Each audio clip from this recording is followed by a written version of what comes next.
is parental bereavement. And I know firsthand of this pain after losing my baby girl Milli at just 6 days old. With no indication of complication prior to her birth, it came as a complete shock. We never got to see her eyes, we never got to hear her cry. As the weeks passed and we were riding the tsunami of grief, those around us expressed how useless they felt. They too didn't know that we felt so useless. We didn't even know what we needed. But I knew at that point that I needed to speak out. From Milli's life and death, this podcast was birthed. Little Life, Big Loss. As a safe space to talk about baby loss, grief, trauma, heartache, and hope. A safe space for lost parents to share their stories of their real-life angels. A place for our nearest and dearest to learn about our journeys and to gain a deeper understanding in how to help those who are riding the tsunami of grief. Welcome to Little Life, Big Loss. Hi there, Milli's mum here. My name is Rochelle and I am the creator and host for this podcast, Little Life, Big Loss. Whilst I hadn't planned on adding trigger warnings to the podcast, because let's be honest, our whole life and this whole podcast is one big trigger, I would like to preface a few things. Every episode I record could include any of the following: birth trauma, stillbirth, neonatal loss, termination for medical reasons, mental health, suicide, grief, and all things in and around all of this. Episodes might also mention living children, pregnancy, and pregnancy after loss. Please read the caption for a summary of what you can expect in this episode. The opinions shared by guests on my podcast are the opinions of those individuals and do not always reflect the same opinions of mine. We are not professionals, we are just lost parents sharing our story. If you hear of something that you wish to try for yourself, please seek professional guidance from a psychologist, a GP, or an OB. And finally, thank you for all the love and support that we have been receiving. I'm in love with this safe space that we have created for our babies to be spoken about in such real and raw detail. If you feel connected to an episode, please share it with someone that you think it might help. And if you would like to help our community, we have created a PayPal account, and we are asking that each time you listen to an episode, you just donate $1. If you go to PayPal and you search Little Life, Big Loss, any donations to that account will help us do so much more in this space. Thank you again so much. Hello, and Hi. welcome to another episode of Little Life, Big Loss. We have the beautiful Beck here today. Beck is Archie's mum, and I believe you're mum of quite a few little kitties, so we'll Yes, definitely get yeah, into so that. lots of kids here.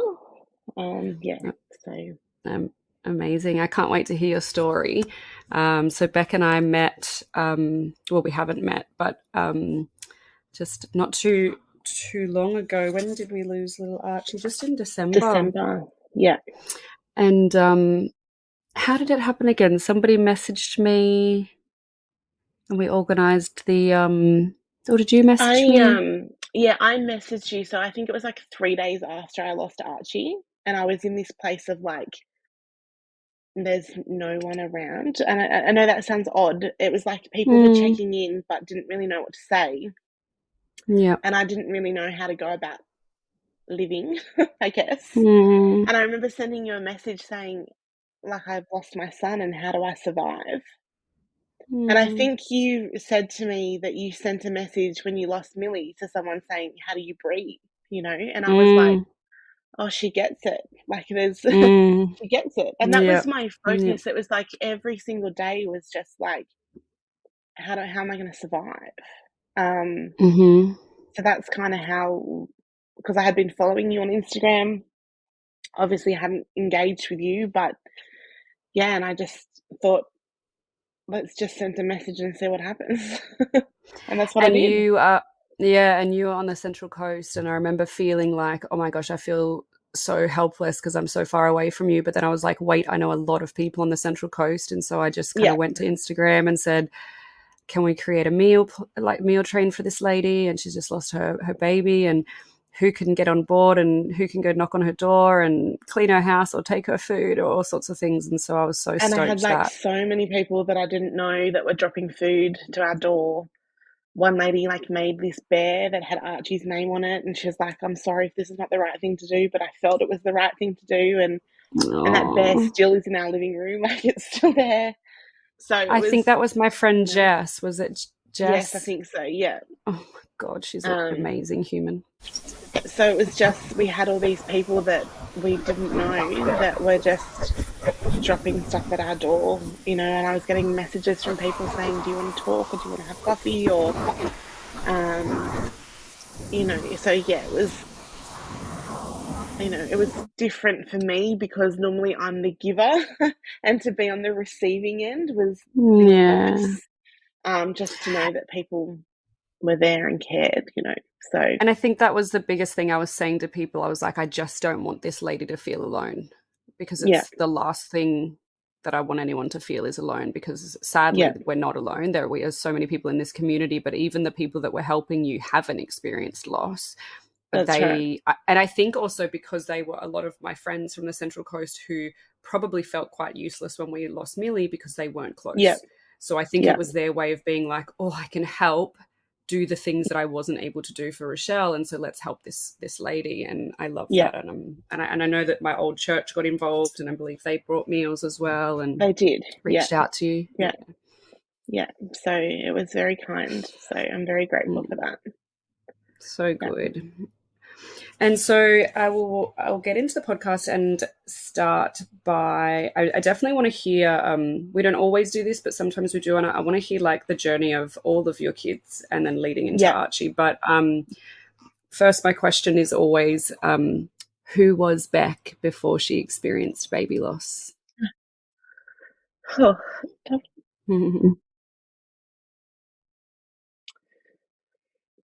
I feel like, you know, obviously I was a mum. I had my own kids. I had stepkids. I was working. I am working again, but, you know, the person I was and the one that I am now is very, very different. And not in a bad way. I think I appreciate my children more, and I've always appreciated them. But you appreciate them more. And I never once, I knew, you know, baby loss is common. It's more common than people give it credit for. So I knew that.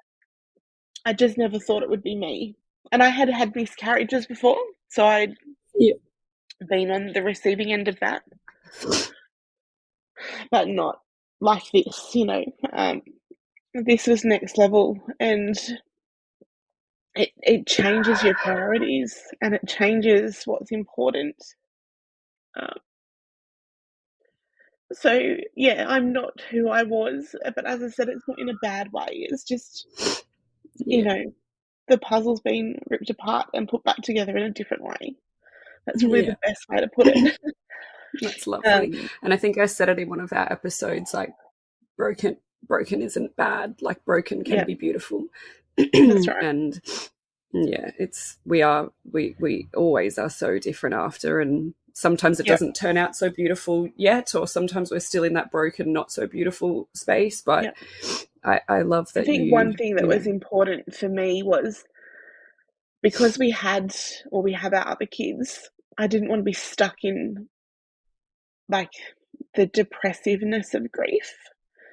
And I always say, like, it's okay to grieve, and everyone's grief is different. So this is just my personal experience, but everyone's grief is different. But for me, it was important that I tried to find the good in every day, even if it was a small amount. And at the beginning, it was terrible. Like I didn't want to get out of bed, and you know, my kids survived on McDonald's for a week. And I remember messaging like one of my best friends, and she lives far away. And I said to my kids are eating Macca's again. And she said, if that's the worst thing that you're worried about, they're fine. They're going to survive, you know? Yeah. And I was like, okay, well, let's just get Macca's again. And it's just what you have to do to get through, you know? Absolutely.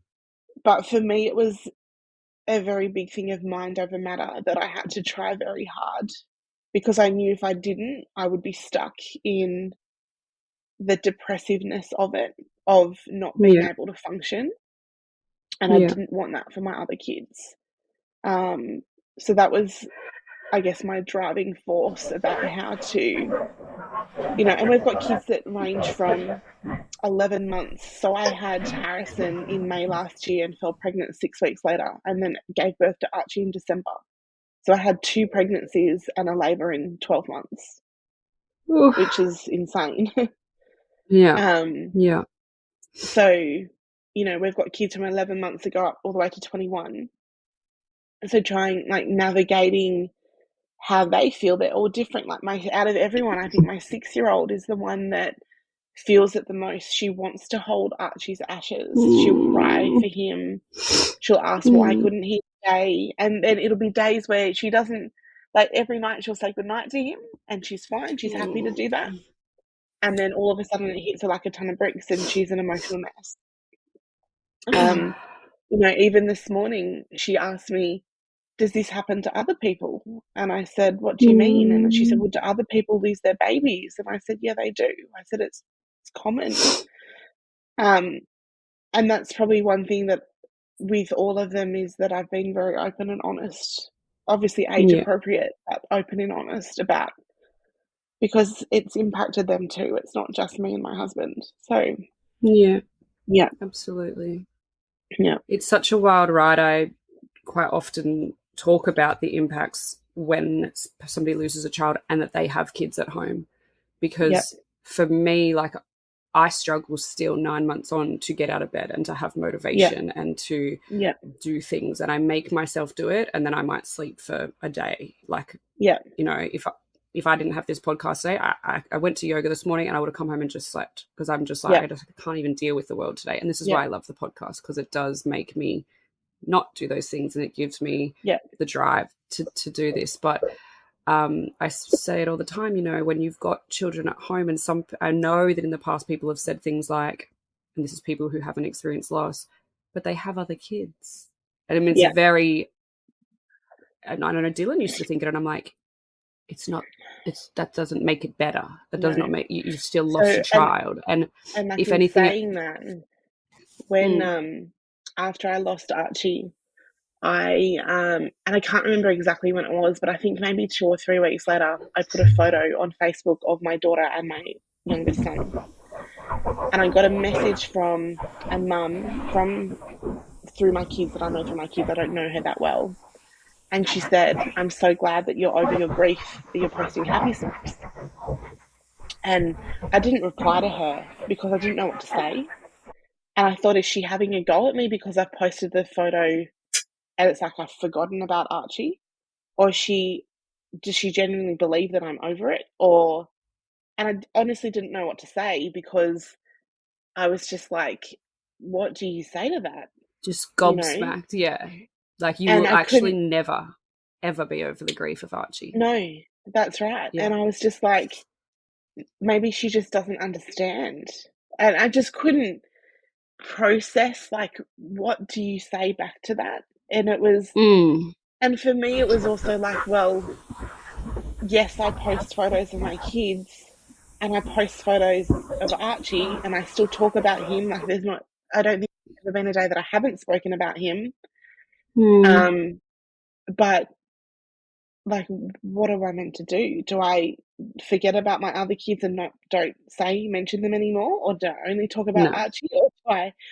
So it was a really strange message for me to receive and trying to interpret, because I was like, well, I don't know what she's expecting of me. And then also having to unpack that message of you don't even want to say I'm sorry, what do you mean? Because then that could open a can of worms of a conversation that could be awful, or it could be nice, or you could come across as a bitch, or whatever it might be. I remember somebody sent me one right at the beginning saying, time heals all wounds. And I wrote, and I just literally replied, and then I felt guilty, but I literally just wrote, I don't think time will ever heal the wound of my daughter dying. Yeah. And she was like, oh, I'm so sorry, it's just a saying. I said, well, it's a terrible saying and it needs to be abolished. Yeah. Time will never heal my daughter dying. No. Even when I have more children, that will not heal my daughter dying. That's right. And I agree with that. The fact that you have stepkids and young babies and all the things at home does not make Archie dying any easier. Like No. there's nothing that ever makes this okay. And I think from all the Yeah. psychology and counselling sessions we've had, they just say that the grief can feel softer as we grow around it, but it will I think continue you to just come with learn to live us. with it. You know, Yeah. you learn to live with it, and every day is different. Some days are good and some days are bad. Yeah. You know, Archie's urn arrived in the mail 2 days ago, and I knew it was coming, and I expected it to be there. But when the postman handed me the box and I knew what it was like someone just stabbed me in the heart. Like I prepared myself. I knew it was coming. And obviously unpacking that and putting it up on his shelf and stuff. And I was like, in one way, like it was like reliving everything again. But in the other way, it was probably the first time that I felt like he was properly home, if that makes sense. Like before that, he That's was so in this nice. box that the funeral home gave us, and you know, so now he's got like his proper space. Yeah. But yeah, like you go, well, you've lost your baby, and people think it just ends there, but there's different things that trigger you all this time, you know. So Yeah. whether it's receiving an urn or even or arranging a funeral or whatever it is, it's just like it's endless. And I think forever it will always be like, you know, like the other week it was for me, her would have been her 9-month birthday. And Yeah, as stupid as it is, I wanted to do the post of the 9 months in versus 9 months out. You know how people yeah, do that post where there's like yeah. 9 months in the belly and then 9 months holding. And I was like, I don't even get to do that. And then, you know, her first birthday. And then even when she becomes a teenager, like when she would have got her period and all the things that like I think I've forever lost will be a you. reminder when she's, oh, hello? Hello? Okay, you're back. I don't know what happened. You froze Oh, for a sec. You're back. oh, okay. I might turn my phone Wi-Fi off, my phone off because sometimes the Wi-Fi isn't good friends with us. I've even changed to Telstra, and we still seem to have issues. Have you got Okay, me? you good? Yeah, now I've got you. All good. Okay, good. Yeah. Let's pray this works. I have so many. I actually had a beautiful lady the other day offer for me to start using her podcast studio. It's up in Yeah. Brisbane, so it's about an hour's drive for me. But I was like, oh, I'm not sure if I should. But every time I have technical issues, I'm like, I really should go use that podcast space. Yeah, I think just forever and ever and ever, we will always remember them and think of them. And sometimes it will be with, you know, happiness, and sometimes it will be with sadness. And I don't think anything's ever going to change that. That's right. I agree with that 100%. And so let's go back to the beginning for you. Yeah. Obviously we want to hear Archie's story, but I would really just love to hear like your previous pregnancies. You said you've had some miscarriages, you've got Yeah, stepchildren. I do. Let's talk about becoming a mum for you. So, I have 4 children earthside, and then I have 3 Mm-hmm. stepchildren. Mm-hmm. So when I met my husband, I had 3 kids from my previous marriage. He had 3 kids from his previous marriage, so we became the Brady Bunch. And then we Mm-hmm. had Harrison together. So Harrison was born in May last year. May. No, yeah, so none of my pregnancies have been easy. I took a long time to fall pregnant with my first, about almost 3 years. Yeah. Um, and in the end, had fertility treatment with him.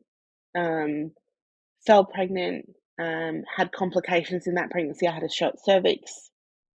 Yeah. Um, then he was born okay at 39 weeks. He went into Yeah. fetal distress. His heart stopped. They took me for an emergency C-section, and he ended up being born vaginally when I was under a general anaesthetic because he started to crown. So he was Wow. out of the norm. I've never heard of Which is, that. Wow. yeah, so it was forceps vacuum episiotomy, Oh, because I was asleep and I couldn't push, and they couldn't pull him back up to do the C-section. So it was just like, get this baby out. But thankfully he was fine. It was, I think, traumatic more for me than him, but he was fine. And then I went on to have Zalia almost 2 years later. Pretty crazy pregnancy, but again, short cervix. And then I had Mia, and she was born almost 3 years later. Again, crazy pregnancy, but short cervix. So the whole way along, I've had short cervix, very quick labours. The longest I've been in labour is an hour. The shortest I've been in labour is 18 minutes, start to finish. Which is nuts. Shit. Yeah. So then I had Harrison May last year. Yeah. Not so crazy pregnancy in the sense that I was very sick at the beginning, had a short cervix, was put on bed rest in hospital from 34 weeks. I was on progesterone to try and bide my time. And then he was born at 38 weeks. So I spent 4 weeks in hospital. He was born 38 weeks, 18 minutes. He was done. Which is crazy. Absolutely crazy. And then I've got 3 stepkids who are 16, 19 and 21. Yeah. So we've got all the ages. How old are your oldest 3? So Blake is 12, Zalia is 10, and Mia is 6. Yeah. And then we've got 11 months old. And then 11-month-old Harrison. Yeah. So after I had Harrison, we kind of said that we might have one more, and that would be I fell pregnant unexpectedly. We weren't planning to, so I fell pregnant. I'm pretty sure it was 6 weeks afterwards.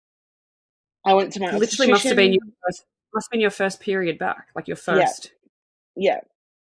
And then went to my obstetrician, and he was like, "Holy crap!" He's like, "No judgment from me," and it was funny because from the beginning he was like, "You have to be prepared that having a baby so quickly after having Harrison, given that I've had short cervix before, you have to be mindful there's a chance that you'll go into early labour." But I did not, at that point in time, didn't think early labour was going to be at 22 weeks. I thought, maybe 30 weeks, 35 weeks, but, so Did I the was on OB progesterone. Did the OB think that it could have been this severe or dangerous, or he was just thinking, was that where he was meaning that? No, I don't think so. I think he was just saying, in some cases it is common with women that have had a baby that it can happen again. 35 weeks or something. Okay. Yeah, so it was not, and he said, we'll just monitor it, and he put me on progesterone, which I had with the other pregnancies as well, just as a precaution. Most people take it till about 13 weeks. I've always taken it a lot longer. And then I had an appointment with him, I think around 16 weeks or something. And I said to him the progesterone was like really irritating me, and I wanted to just give it a break for a little bit. And he was okay with that. Hindsight is a wonderful thing. We should not have stopped the progesterone. We went overseas. We went to Fiji. We took all the kids on a holiday. I was fine. There was no issues. We got back. So I would have been around 21 weeks, I think, or 20 weeks then.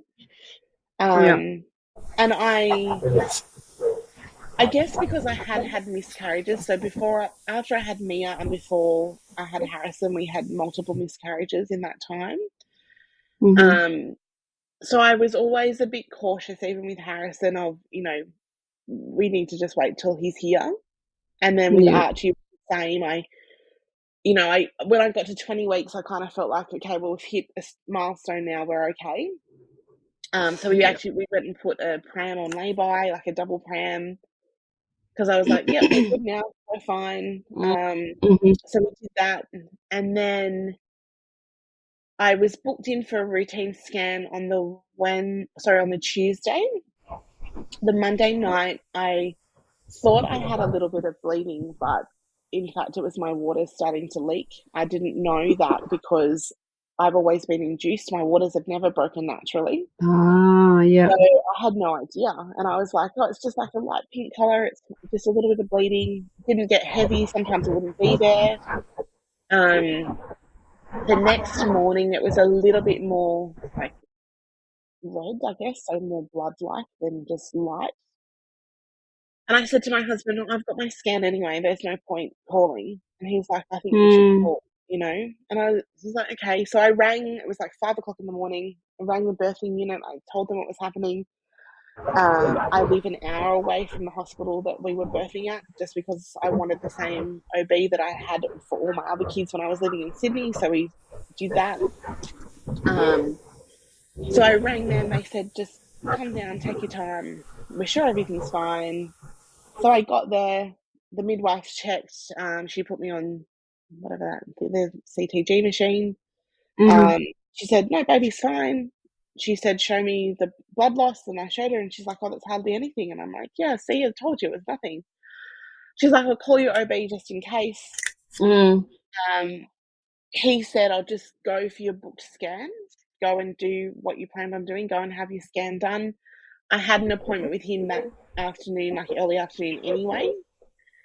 So then went to the scan. The lady checked all the measurements. She said everything looks good. And then at the end, she said, I better check your cervix. So she did an internal scan. She checked my cervix. And I could tell then that her face dropped. And she said, it was open.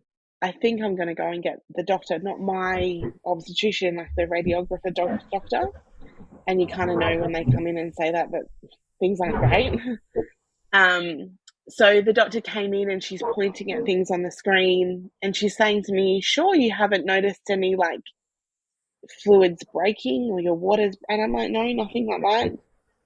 And she's like, okay. And I can hear, like, she's pointing and she's saying there's a lot of fluid in the cervix. And I'm like, and I said to them, I've had a short cervix before, like it's fine. And I remember the sonographer saying to me, you're really calm for someone that's had a short cervix. I said, but I've had it before. I've never had any issues. Like I've been on progesterone, been fine. And then the doctor that was there said, when do you see your obstetrician? And I said, I think it was like 11 o'clock. And she said, I'm going to phone him. And I said, okay. And she came back in and she said, you need to go straight there. And it's in the same building anyway. So, okay. And I said to my husband, it'll be fine. Worst comes to worst, back on progesterone. They might put a stitch in. It'll be fine. Yeah. The moment that I kind of thought we're not fine was walking back into the obstetrician office. The waiting room was full. His office door was open and I could hear him say to his midwife, where are they? And she turned and she said, oh, they've just walked in. And he got up and he said, you need to come in. And I was like, okay.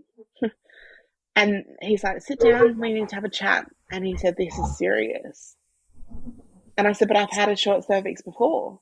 And he said, yeah, but this is serious. Like your cervix is barely holding in.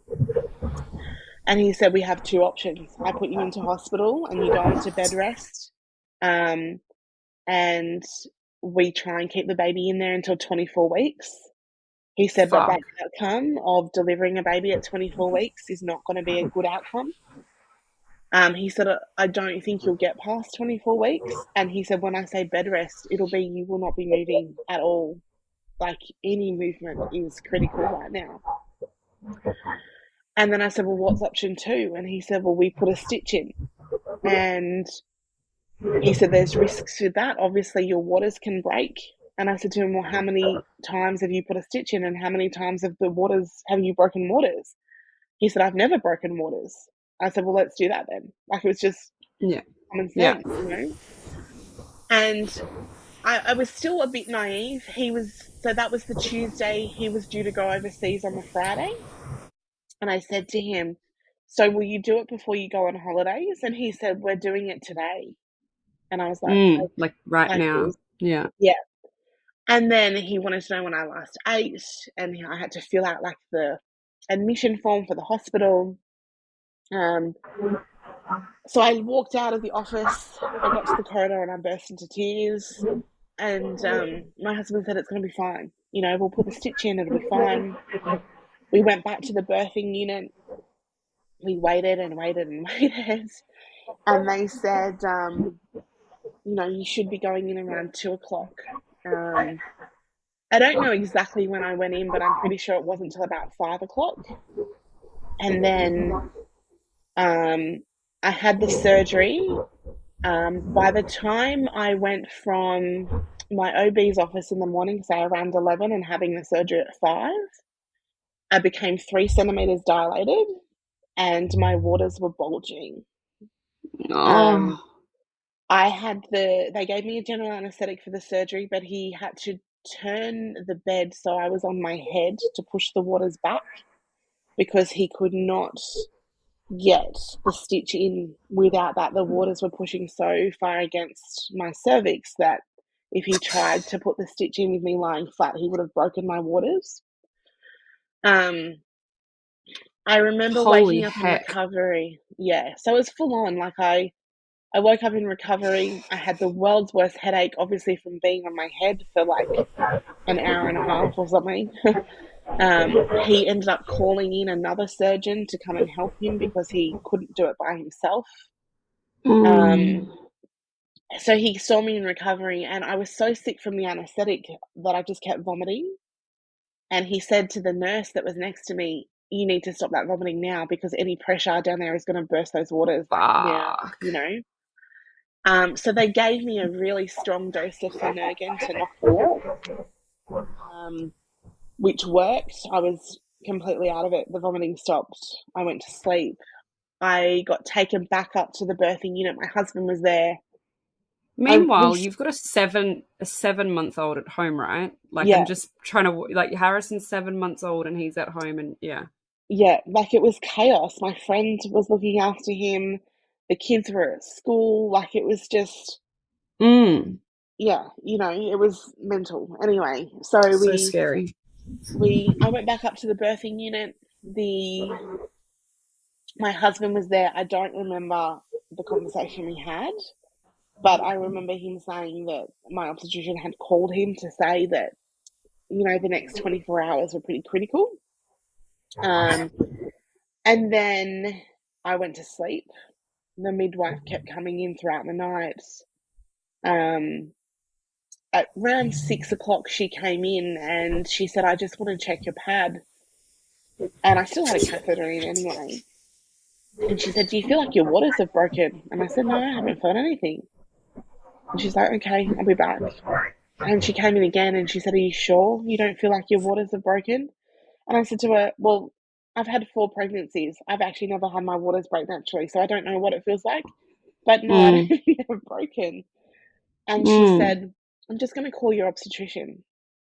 And I was like, okay. So, you know, he came in, he checked, and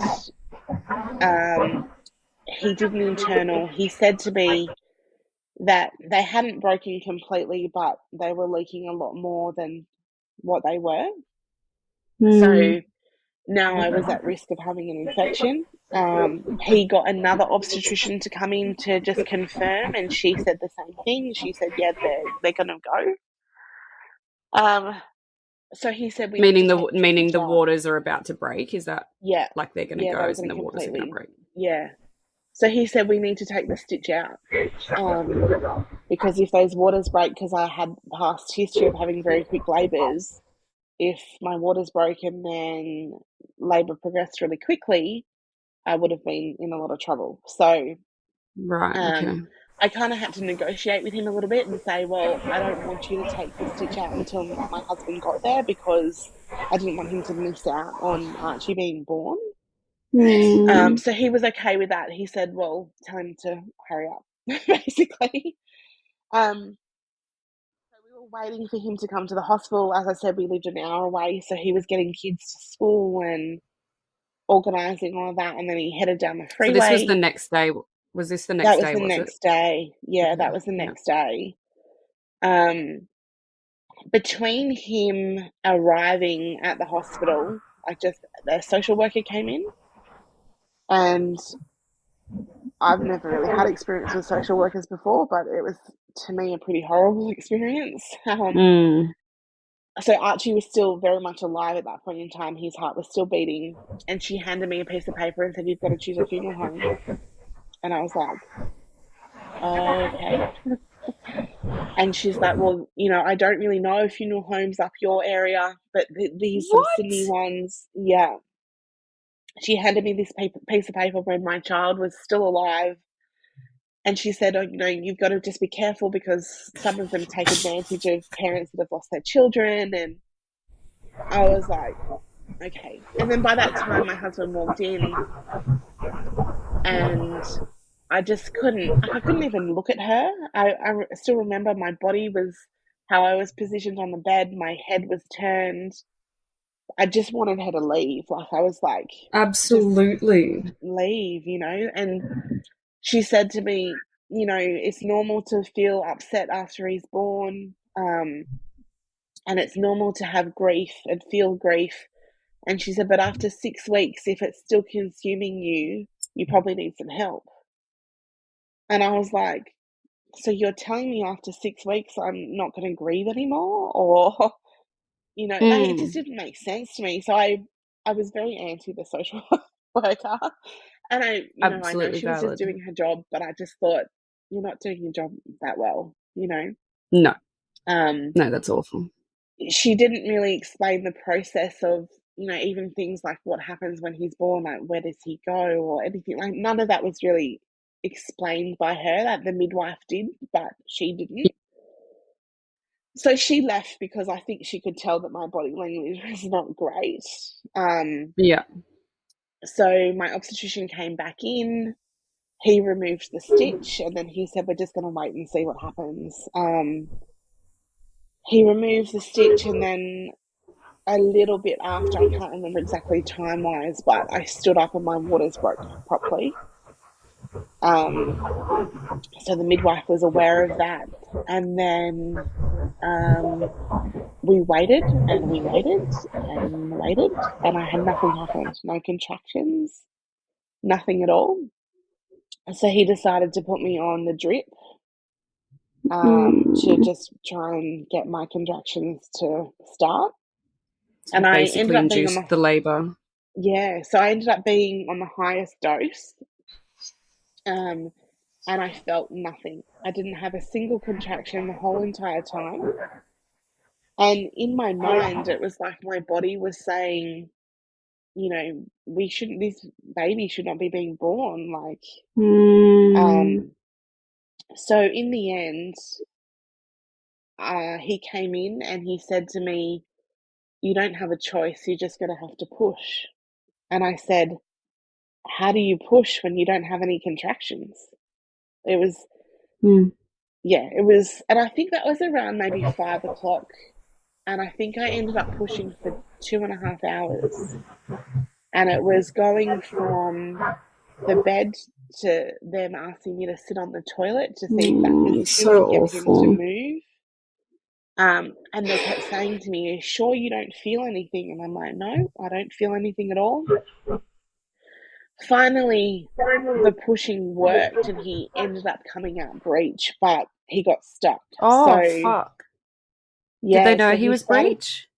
No. So he started to come out feet first. First it was more like stomach first and then feet. And then my obstetrician pushed him back up to try and turn him. And then so his feet came out completely first.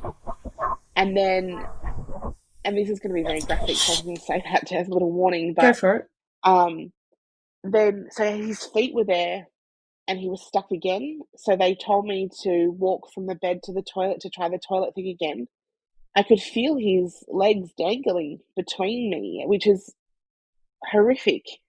It was awful to know that, I went back to the toilet and I was like, nothing is happening. We went back to the bed again and they said, keep pushing. And then my obstetrician said, "We've got one last shot at this, otherwise I have to take you to surgery." And he said, I'm going to give you an asthma medication. So they injected an asthma medication into me. So by that point, it was his feet and stomach were out, but my cervix had closed around his neck, essentially. So we're not 100% sure, but we would say that that is probably the point that he passed away because he suffocated to death. So they gave me this asthma medication, and they just said, keep pushing. And I remember thinking, like, how much do you want me to push? Like, I just can't do it. But the medication ended up working, thankfully. So what was it designed to do? Was it designed to relax your cervix or something? Yeah, it was designed to relax my cervix enough just to get him out. Yeah. My obstetrician he didn't tell me this at the time, but he told me at my 6-week checkup that he was very concerned that his head was going to separate from his body. Oh, just fuck. Because, just about how stuck he got. That fuck. He said that it got to a point where he said to the midwife, like, I think we're in trouble here, like. Fuck. So that was how did they not know he was breech? Like, this is the thing that blows my fucking mind. They don't scan us when we go in for labor or even go in for a cesarean. What would it take to grab an ultrasound machine and just whiz it over, right? My OB, I was told that they just feel. Well, feeling is wrong because when they were about to cut me open, they looked up, my OB looked up at the pediatrician and he said, breech. But she wasn't, she was transverse. And he goes, well, I felt and it felt like she was breech. So I had a planned cesarean because she was breech.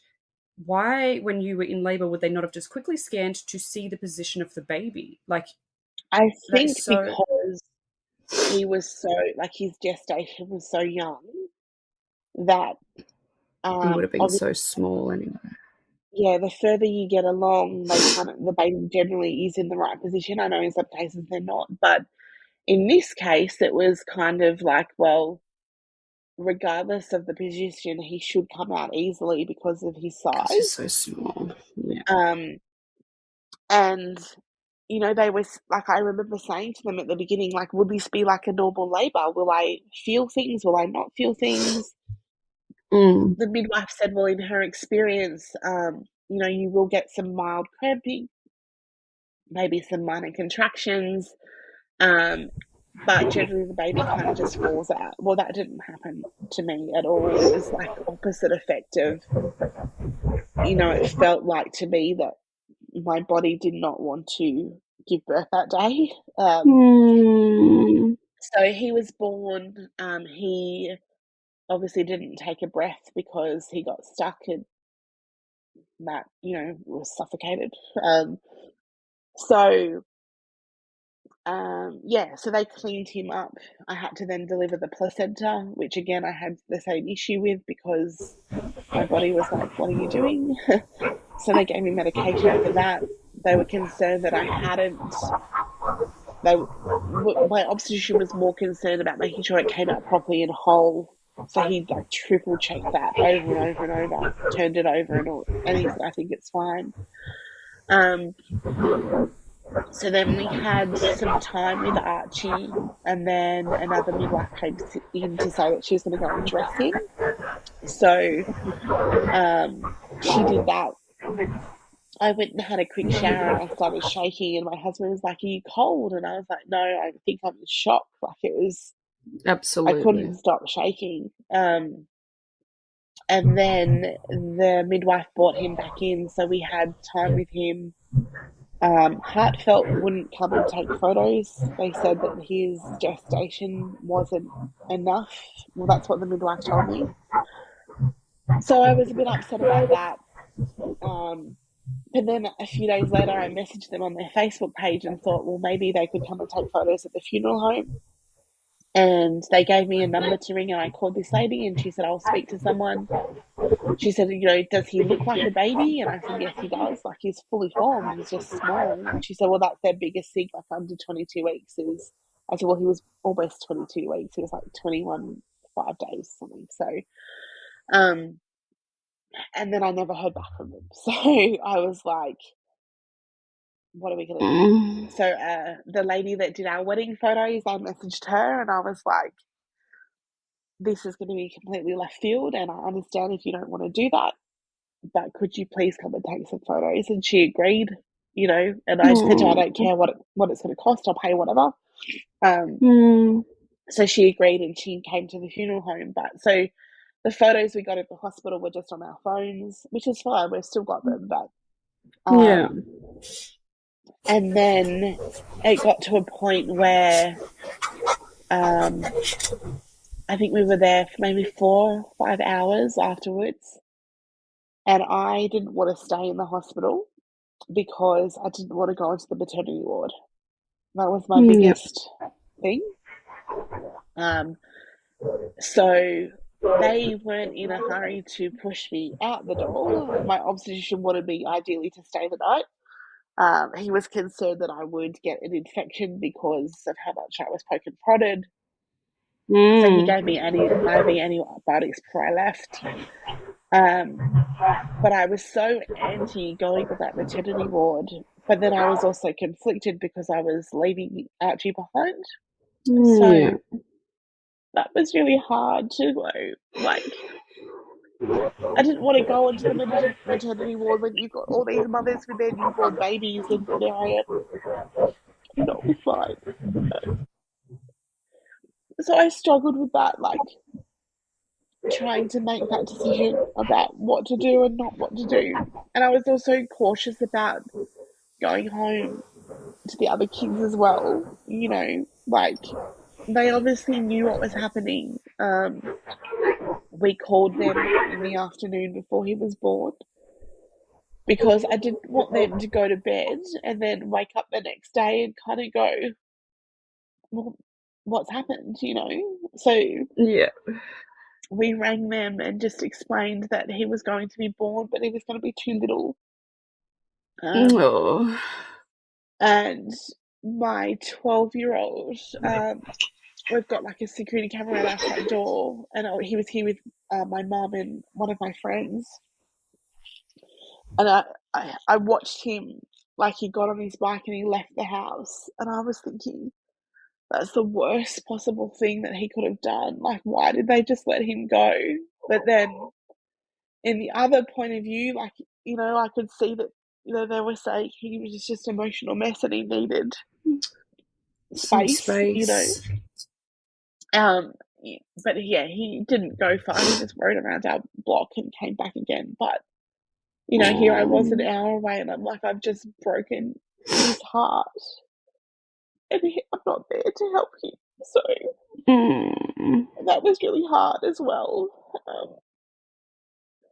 So it was just like constant to and froing, how do you so yeah, we had that time in the hospital. How do you be with, you've got your children here and then you've got Archie there, and it would have been so hard. Yeah, so we had our time in the hospital, walking out of the delivery unit with a box. They handed us a box with stuff in it. There was a man walking in with, like, obviously his wife's bags and stuff, and I remember thinking, you're walking in to meet your baby, and we've walked out with your baby. And that was extremely difficult, like that moment. And then we got home, I think around 11 o'clock. My mum was still here. She didn't know what to say to me. She basically got up and walked out and left. She just did not know what to say at all. Like, my husband messaged her to say that he would be born, and she just wrote back and said, okay. And that was it. Because I don't think she really knew what to say. Yeah. The little kids are in bed. My 12-year-old was still up. He wanted to like see me. And then I didn't know what to do, and this is going to sound so stupid, but I literally like rage cleaned the house. I Okay. Yeah. I wa- I was like, the lounge room is a mess, so why is it so messy? And I literally like cleaned everything Ah. up, and my husband was like, "You need to stop. Like, you need to go to bed." Mm. Um, so eventually I did go to bed, and I just stared at the How ceiling. interesting. It's like you must have just gone into mum mode of just like, Yeah, okay, get the house in order. Like, this has happened, but I need to fix this and I need to do this. yeah, And also because you probably knew that you're going to lay in bed and then that's when reality sets in, if that's it right. even sets in that Yeah. quickly. But yeah. So yeah, I did. Eventually, I went to bed. My husband fell asleep really quickly, and I remember thinking, like, how can you be asleep? Like, how are you sleeping? And I'm just staring at the ceiling. Mm. And I don't even remember what time I fell asleep, but it was, I think, maybe like 4 or 5 a.m. And then the Yeah. next day, a friend of mine who lives out in Bathurst, who I've been friends with for a million years, when I was in hospital, I said to her, I need you to find me a funeral home because I just can't do it. And she was like, Yeah. yep, onto it, don't worry. Um, so she rang around and she found a funeral home. She narrowed it down to two and she said, out of the two, this is the one I would pick. And I said, okay, just organise it. I was Yeah. just so, like, I don't know, not in reality that I was just like, I'm not Yeah. doing that. Um, so she spoke to them and she gave them my details. And the one good thing was that the funeral director, his name was Michael, he rang me that afternoon. I wasn't expecting the call, so um, didn't recognize the number, but I thought I better answer it. And he said where it was calling from, and I thought, why are you calling me? You're meant to be dealing with my friend.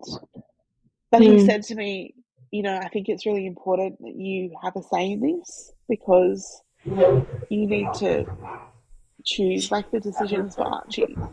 And he said, I can come to you or you can come to me, whatever you prefer. Um, and then he said, and we've already picked Archie up.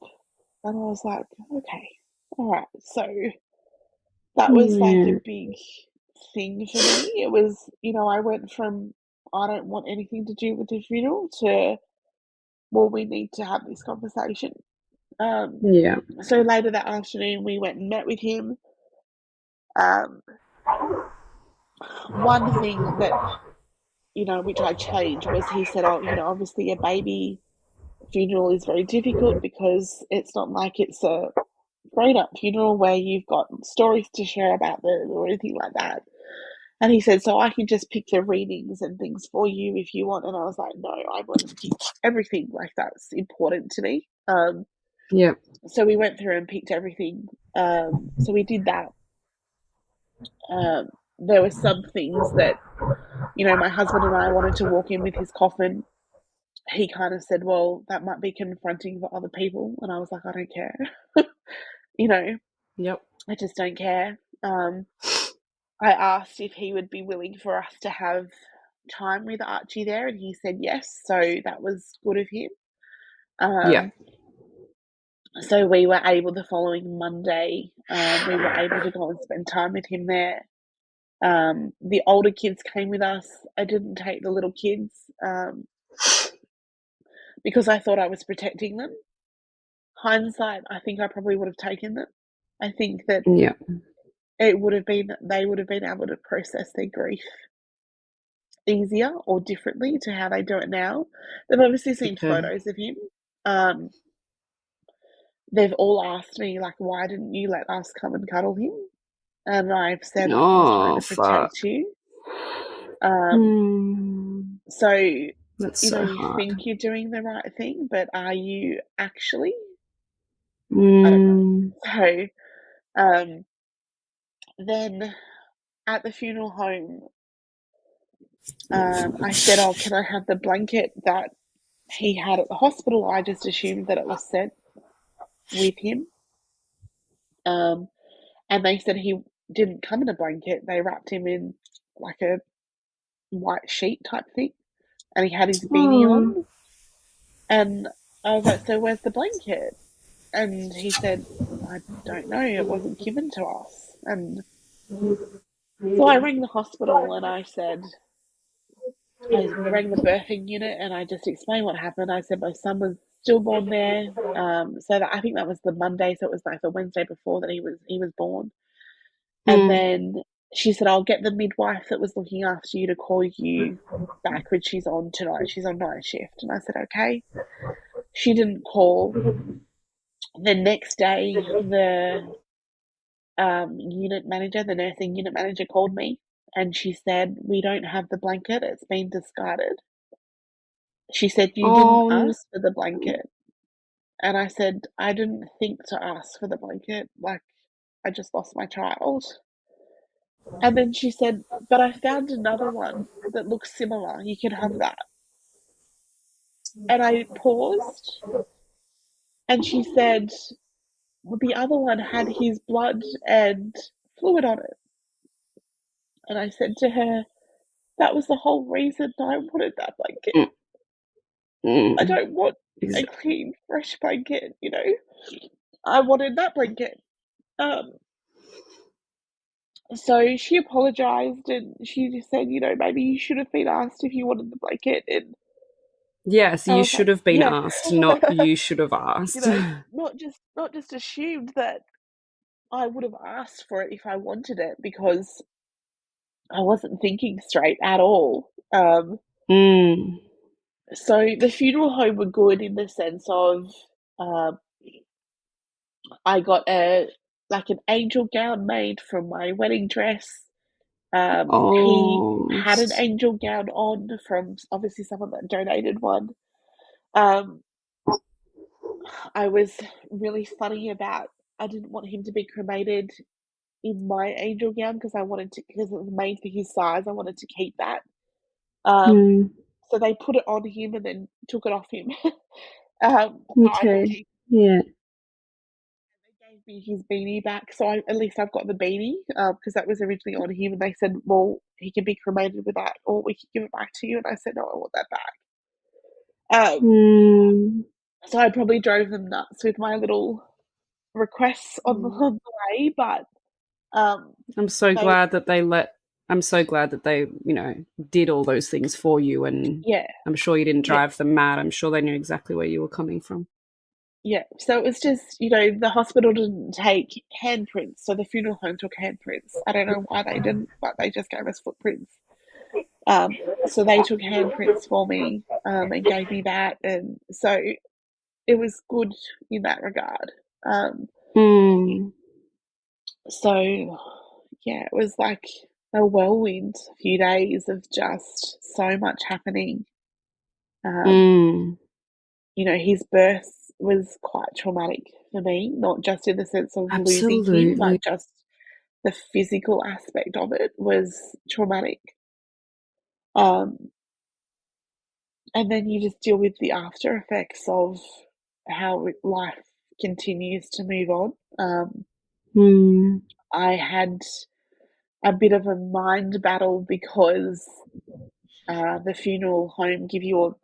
hospital give you all this paperwork to register your stillbirth, and you receive a birth certificate in the mail that says that they're stillborn. The funeral home applied for a death certificate and it was rejected.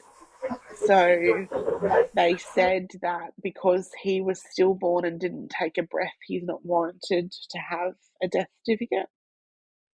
What?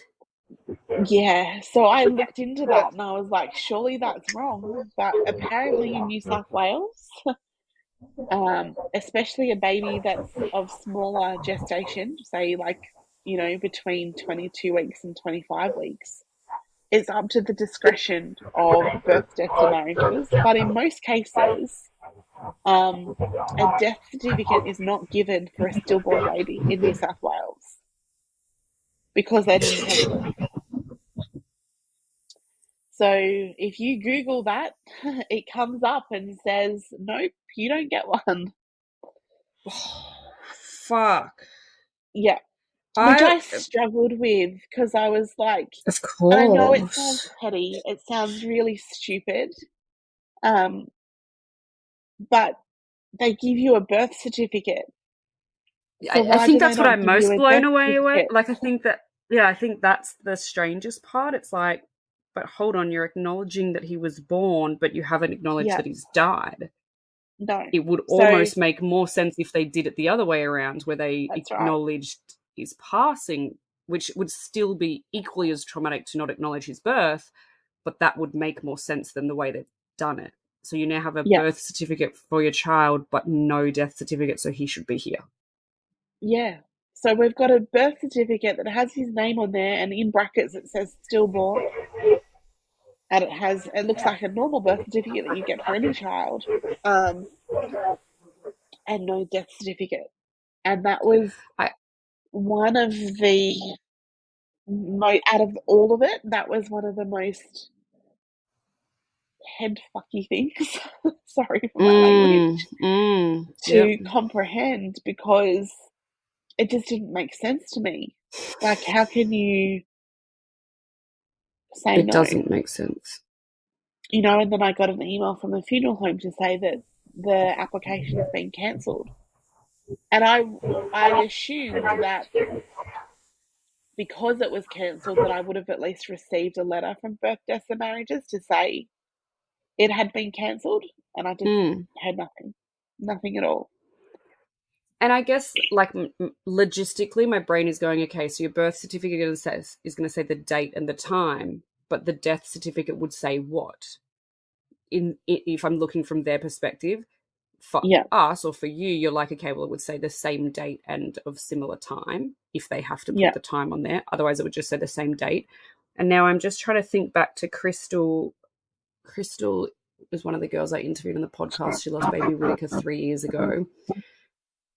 Baby Whitaker passed away 4 days before she birthed her. So her date of death and her date of birth are 4 days apart, but in the opposite of.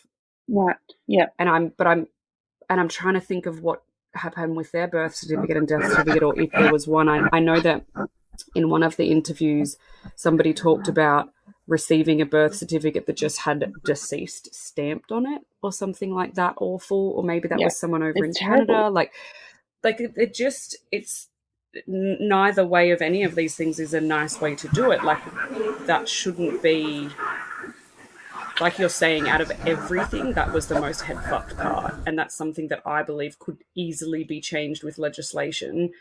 That's right. And you're saying that it's to their discretion. Well, how do they decide who they want to give one to and who they don't? Like, it's just someone That's sitting right. this.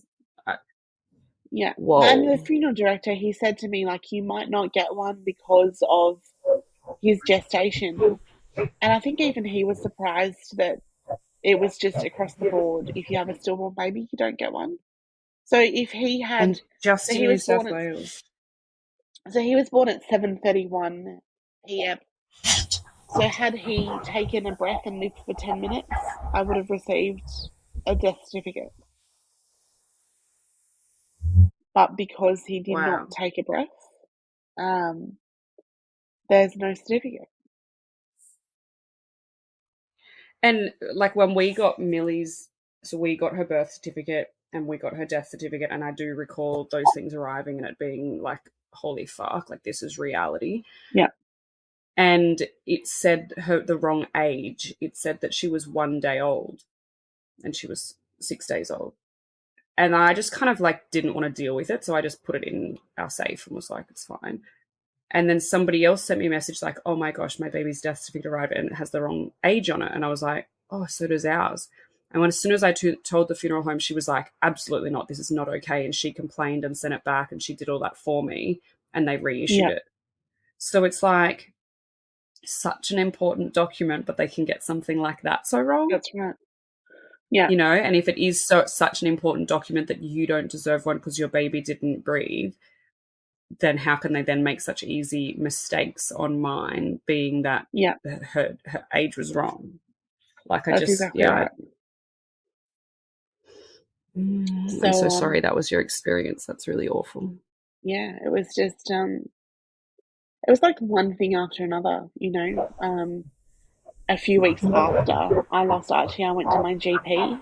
I took one of my kids, and I can't actually remember which child or what I was there for because Mm. I walked into my GP's office and she said to me, "Oh, you're nearly 25 weeks pregnant. You're almost there." And I was like, "Sorry?" And I said, "Did you not receive a letter from my obstetrician?" And she said, "Yeah, I did." And I was like, "Did you read the letter?"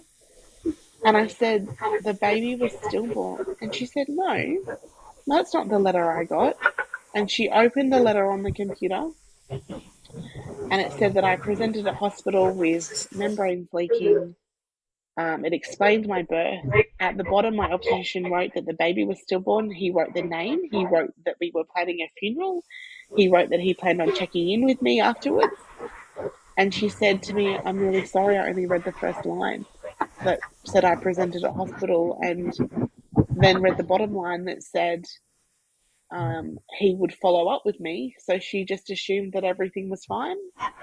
So she did not read the full letter.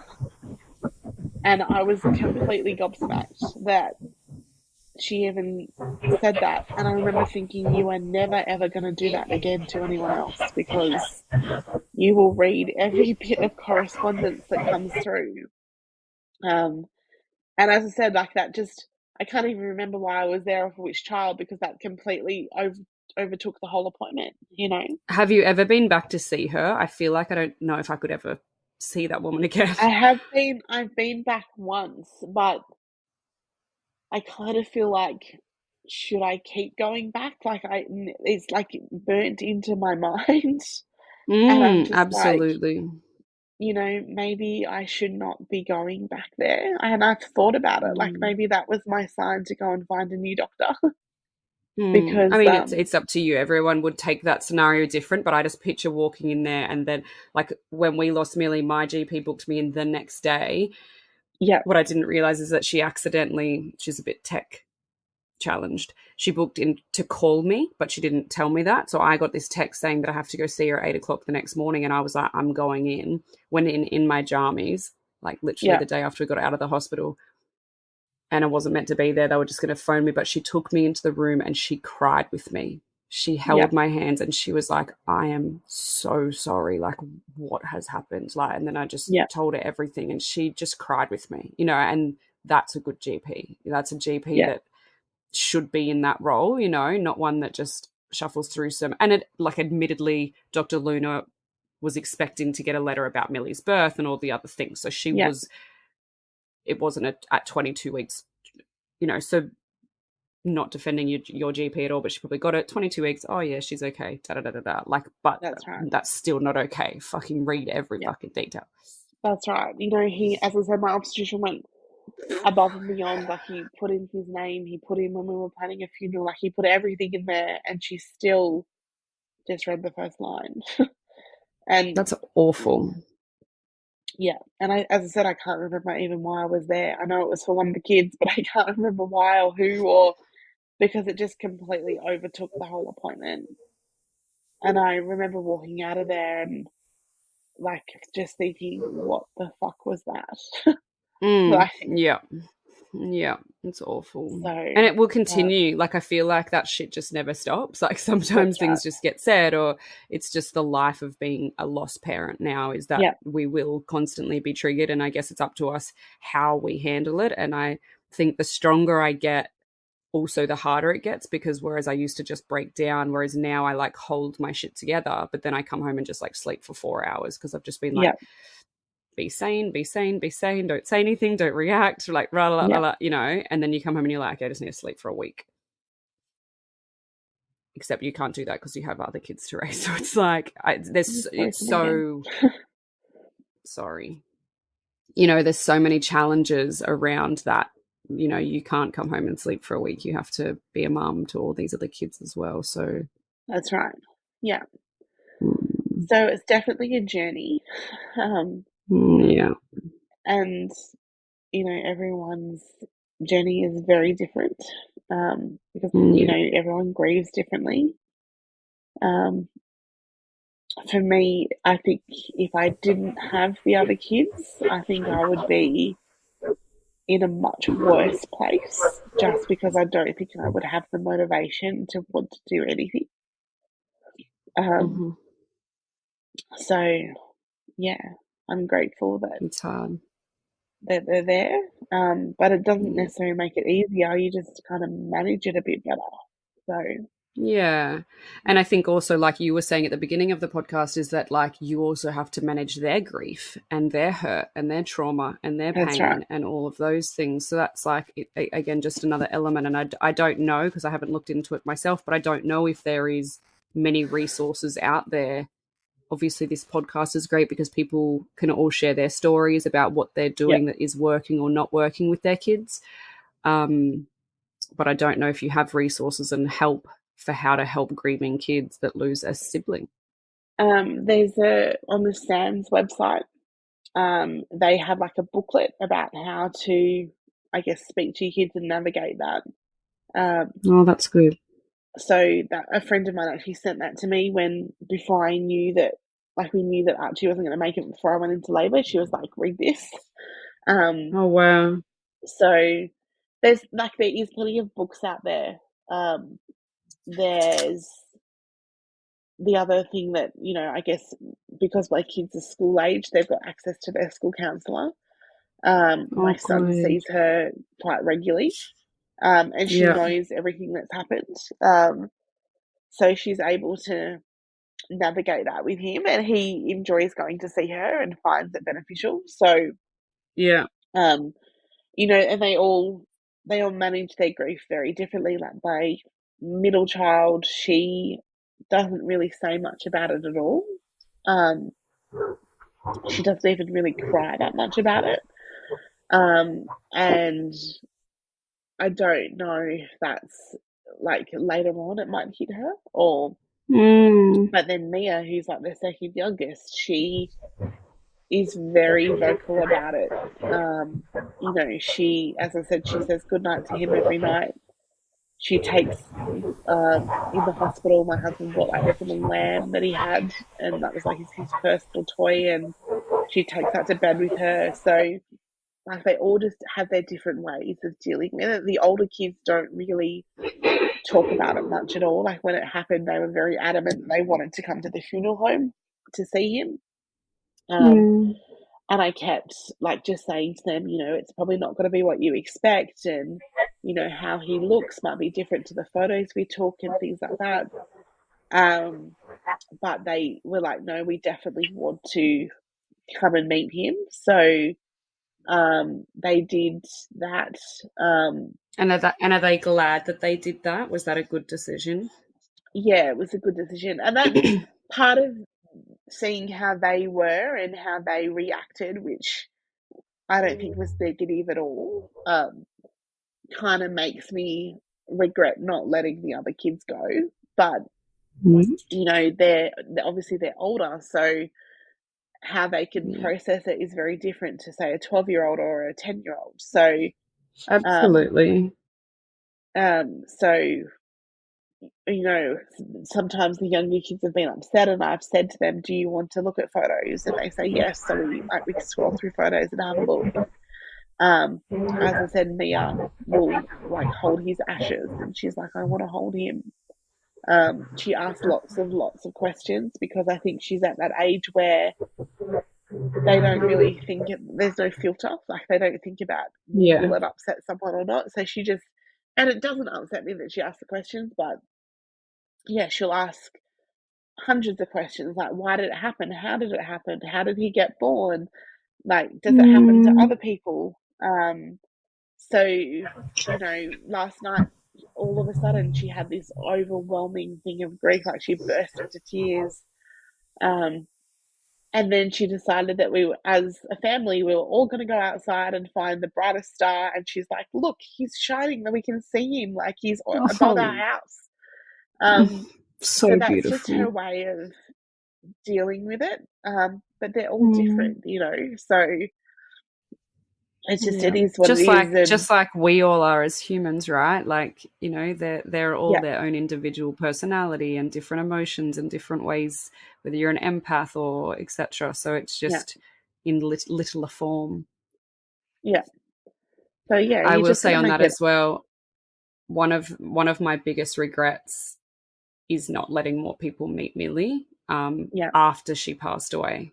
yeah, I You know, we let as many people as we could meet her while she was in the hospital, still thinking we were going to be bringing her home. We never, like, just didn't think I wasn't going to be bringing her home. But after she passed away, we didn't have many people meet her. And yeah, a girl reached out to me the other day and she said, you know, I've just lost my baby. I don't know what to do, blah, blah, blah. And that was my number one. I said, look, you might not agree with this, but this is my take on things. Give people the opportunity to go to the funeral home and meet her and yeah, hold her and do all the things, because my dad didn't get to do it and it breaks my heart all the time, and nor did a yeah, lot of people. But you know, there's just a few people that I wish let see her and hold her. yeah. And I would agree with that. You know, at the funeral home, obviously we had our kids there, but we had my mum and we had my in-laws. The only thing that I probably would have changed about that is I would have staggered the times a little bit more, so the kids and my husband and I had more time with him alone. Yeah. So, you know, just to stagger that rather than having everyone there at the same time who everyone wanted to like go in and hold him and see him. Mm. Um, because at the end it kind of feel like I don't know if it's selfish me saying this, but I kind of felt like my time there was robbed with him because I was Mm. too Yeah. worrying about everyone else, and you know, as I said, they all wanted to hold him. Um, you know, so and it's hard for someone, like if someone keeps walking back into the room to say, I want to have another hold, you can't exactly, like, you don't want to say no to them, but you also Mm. want time with your baby. So that would be probably That's my so only true. advice, like stagger those times just so it's not everyone at the same time.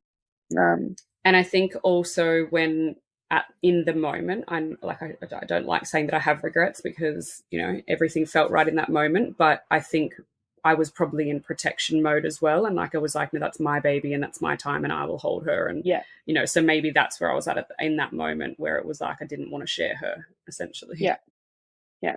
And I agree with that. I was very much the same. You know, Mm. it was like, you know, this is my time with my baby and I don't want to.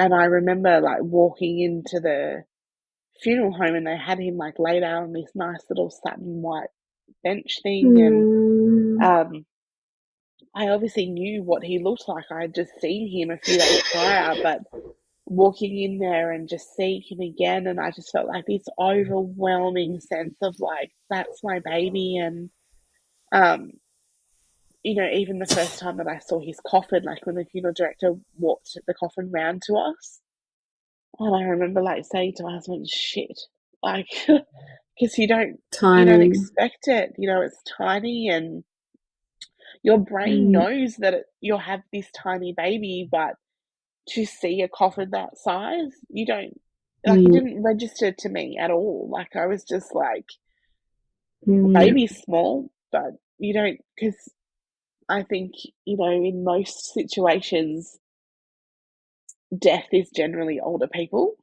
Um, Yeah. and that's the thought process of a lot of people, is that death is for older people. Yeah. So I think that's one thing that makes grief really hard when you've lost a child, um, especially a baby, is it's against the normal, you know, like Yeah. it shouldn't be happening that way. Um, Absolutely. so, And I don't and think it's many not people have just, ever seen a small coffin. no, Like, that's right. it's small. Like Dylan and I Yeah, carried it in as well, and it was like I was on one side, he was on the other. And yeah, before the my friend's mum, who was running the funeral home, before she brought the coffin out, she said, I just want to warn you, it's very small. And so that yeah, was just such a nice little, oh yeah, like, so it wasn't just a shock of, oh shit, you know. yeah. Yeah. And it was And so I think that light. the other thing that people probably don't understand unless they've lost their child is you're not just losing your child, you're losing like that first birthday, the second birthday, them going to school, them graduating high school, getting married, whatever it is, all these like hopes and dreams that your child you would think would follow or achieve, that's what you grieve for as well. It's not just the sense of we've lost someone, like they've lost their whole life, and they Yeah, didn't get a chance that's to so live that true. life. So it's very different to say, an 80-year-old person passing away who's had a life that they were able to fulfill. Like, now, well, in my mind, it's like, well, Archie, or same with you with Millie, they didn't get to live their Mm. life. So Mm. that's what's hard, and that's like another element of grief as well. It's a completely different layer on top, I guess, Yeah, it's all of the So milestones and it's all of the things. And like I was saying earlier, like, her getting her period for the first time, or her wearing makeup, or her, you know, going to school formal, getting married. Like Dylan will never be able to walk her down the aisle when she gets married. And, it's all of those things that will forever hurt. that's right. Yeah. And you compare like to other kids, as well. Like, I should have had a baby The at ones that that were born, age, or yeah. Yeah. yeah. And even obviously he was born in December, but his due date was actually the beginning of April. So um leading up to his due date, I felt fine and kind of was like, I think I'll manage this fine. But on his actual due date, it was like, no, like it was, Yeah. my husband and I had planned, like, we thought maybe we'd go out for lunch or whatever. We ended up spending the day in bed just sleeping, just exhausted and sleeping. Like when Harrison had his nap, we had our nap. Um, Yeah. and it was just because we couldn't manage to do anything else. And as I said, leading up to it, I was like, yeah, it's fine. I even said to him, if you want to go to work, you can go to work, I'll be okay. He's like, I'm not going to work, I'm staying home. And I felt fine until that morning, and I was like, I'm not fine. Like it was Yeah. Yeah. just, and obviously, I think probably one other big thing that I would say is that grief for men is very different for grief for women. Um, Mm-hmm. Fathers and mothers, very, very different. So, um, obviously, I think only speaking from personal point of view is that um, I felt a lot of blame and guilt in the sense of I felt like my body failed. So I had caused all this pain for everyone.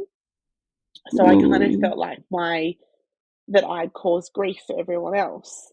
Um, my husband felt like he was letting me down because he was upset and couldn't support me in certain times.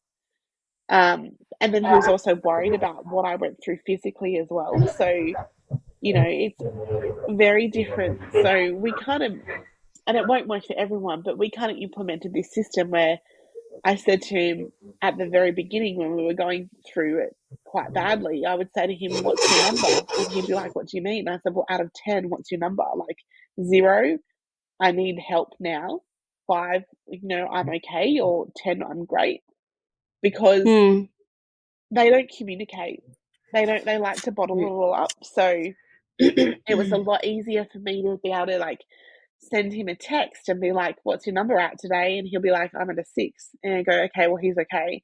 But if he said to me, I'm at Yeah. a 1 or a 2, then I'd be like, well, you need help and we need to get you some help. Yeah.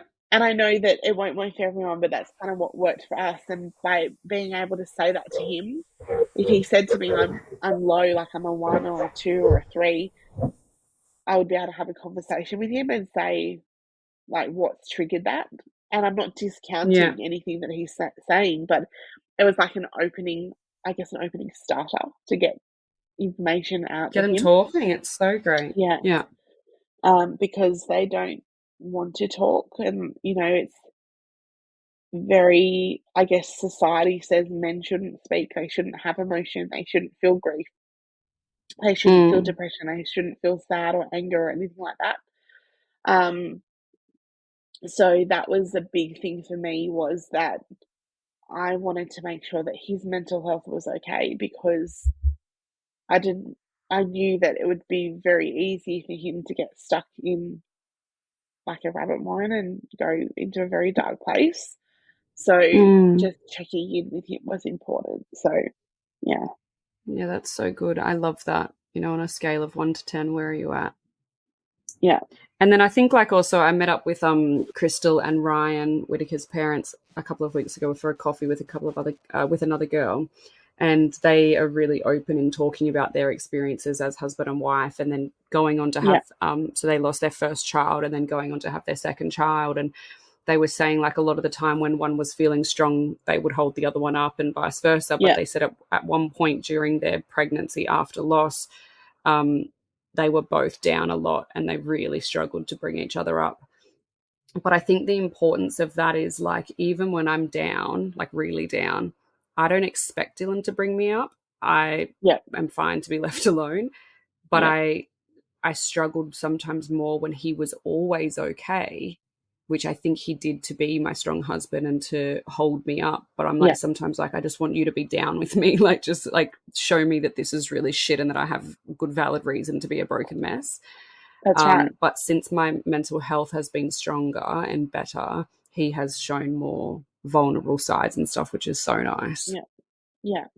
And I think that they always want to be the strong one, but it's a huge load to take on, to be the strong one all the time.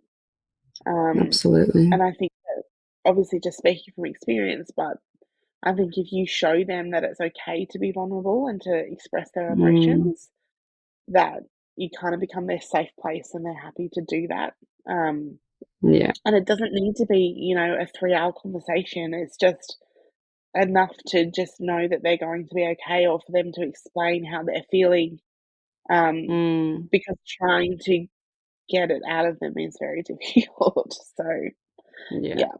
I think kindness, like, Dylan and I communicate really well now, and we're both very kind to each other. Like, we don't fight, we don't be mean. I very early on, Dylan was very much a banter kind of person and name calling and cheeky when we first got together, and I was like, I won't have a bar of it. So we don't call each other names, we don't get angry, we just talk. And so we even had a couples counselling session last night on Zoom with our IVF specialist, and even Dylan said to her, like, we just communicate really well. And I think if you can have open conversations about where each other are at, or about anything in life, obviously for us doing IVF, we had to talk about finances and time and what all these things mean. And you have to do it nicely. Otherwise, it's not going to end well. And communication is a huge thing. Like, it's very important to be able to communicate about, obviously, how you're feeling and the situation. And as I said, everyone's grief is differently. Just because you're married to someone that's going through the same thing,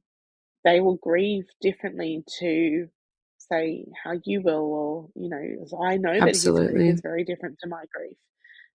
But it's just to have an understanding of that. It's important.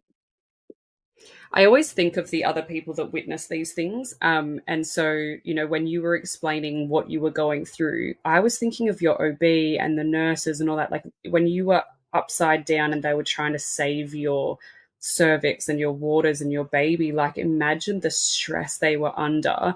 But then also your husband, like, witnessing all of these things. I always think of the partners that are there watching this shit go down. Like, and then how, like, such a crazy ordeal that you went through birthing Archie, the way they were pushing him back up and trying to, like, sometimes we tell these stories as women and it's like, you as a human were standing there with a baby coming out and there was people putting things in your body. Like, what you went through was horrific.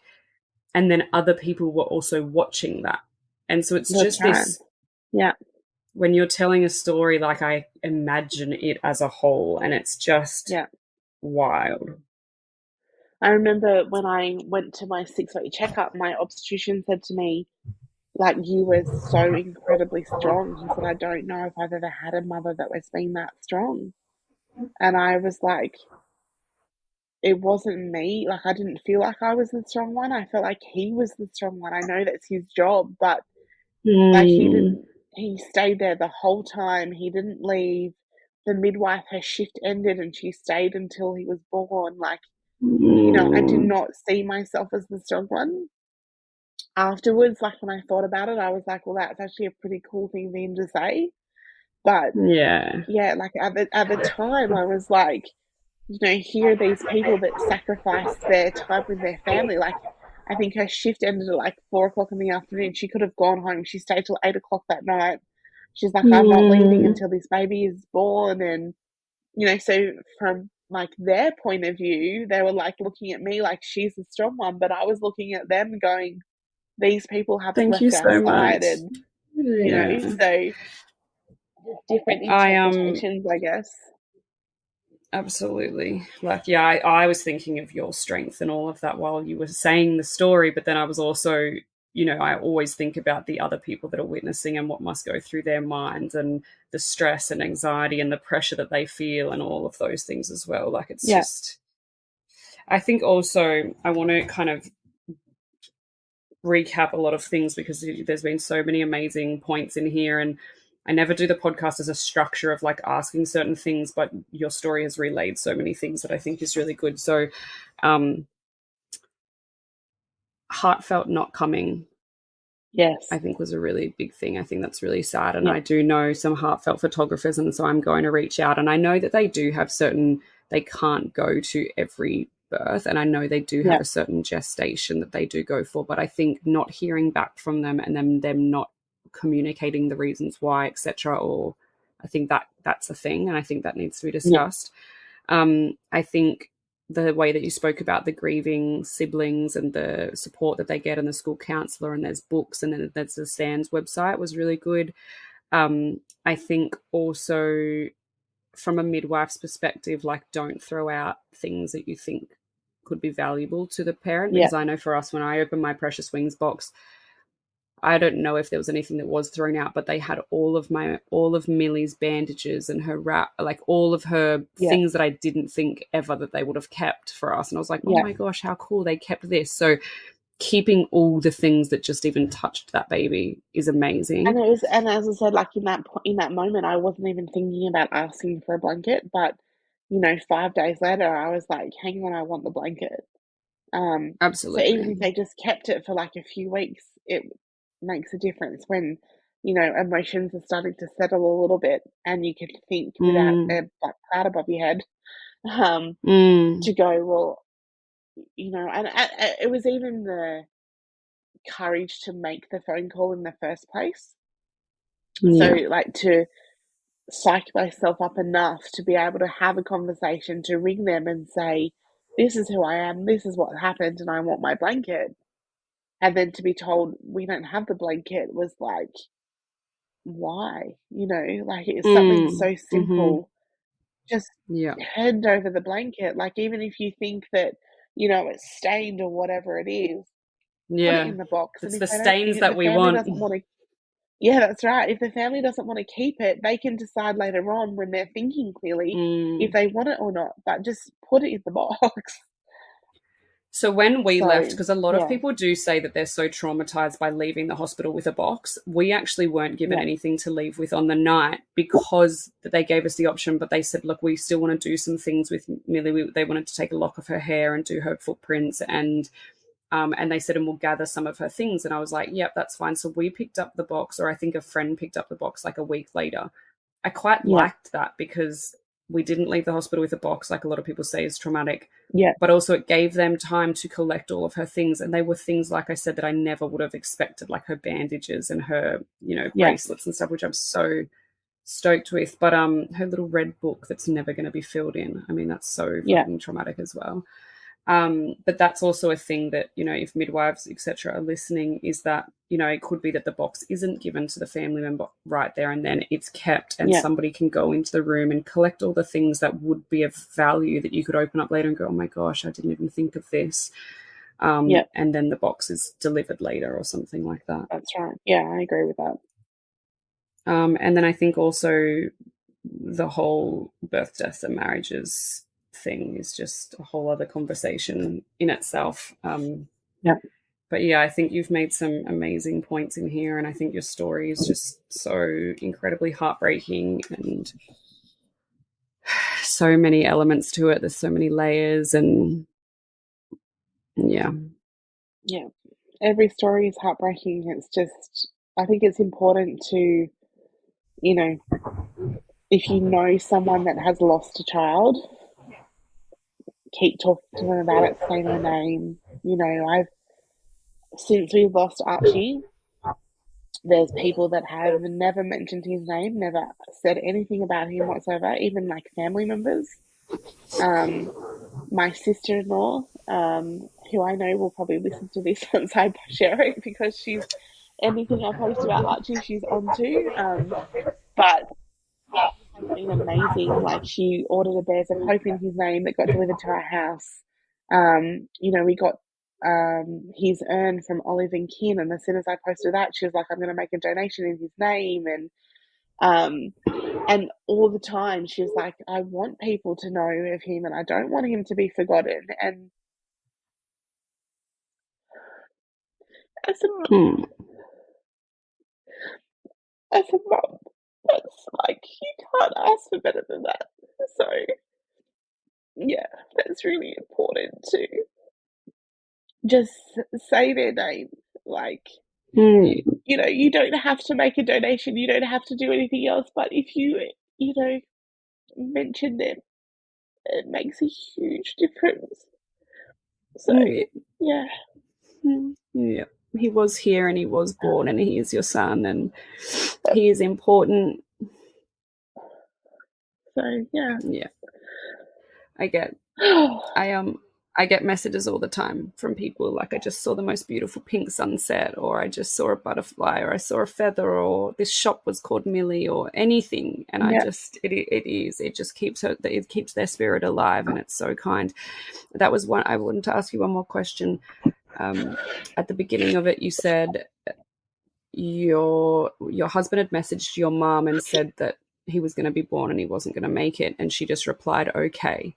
Obviously for us, we know that that's not an okay reply, but what would have been, like, if we're going to give advice to people listening, what would have been a response that would be appropriate? I mean, for me, common sense prevails that it would, you know, like, oh my fucking God, this is awful. Yeah. You know, so how her can I, so like, her response was actually when he had already been born. So he texted her to say he was born at whatever time it was, like 7:31. And she just said, okay. So she already knew that we were going to lose him. I guess all I can say is that, like, if that was me replying to that message, it would have been like, I'm so sorry. You know, what can I do to help you? And I know that you might not need help right now. You might not be thinking about it, but in a few days' time, you know, what can I do to help? Because as much as we don't want it to, life keeps moving. And you're not thinking straight. So whether it is just leaving groceries at the door, or a home cooked meal, or, you know, taking kids out to the park for a few hours, whatever it is, you know, find a way to help someone that's lost a baby, because they might say they're fine, they're not fine. And they don't know how to navigate that. And 9 times out of the 10, they don't know how to ask for help either, because they don't want to be a burden. So that's a big thing, you know. So, and you might reply to that message to say they've lost their baby and you might not hear from them, but it's okay to send another message in a few days' time and say, hey, I'm just checking in. I just want to make sure you're okay. You know, a friend of mine would just send me love hearts. That was all. That's what I was going to say. I quite just emojis are good. You know, and the ones that say, like, you don't have to reply, I don't expect a reply, I just want you to know I'm thinking of you. I have an old boss that would call and he'd be like, I just wanted you to see a missed call from me so you know I'm thinking of you. You know, like, it's just, just knowing the silence is the worst. That's right. But just knowing that there's people that care and that love you and that are saying their names and, like, and acknowledging what happened. Much at all. It's just, you know, as I said, sending a love heart. just so you know that if you do need something, if you've hit rock bottom, they're the people you know you can message. And they will be there for you and they will listen to you. So, yeah, that's important.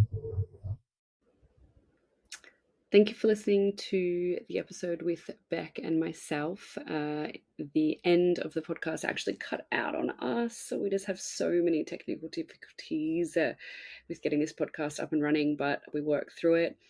Beck wasn't able to come back on, but I told her that the podcast was perfect and everything was amazing. Her story is so incredible. Her physical strength, as I'm sure you guys would agree, is just out of this world. So absolute superwoman.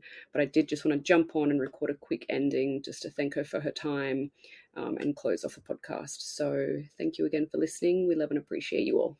I've even got my little dude in here. If you're watching on YouTube, you'll see my little puppy on my lap. Thanks again, guys. Bye.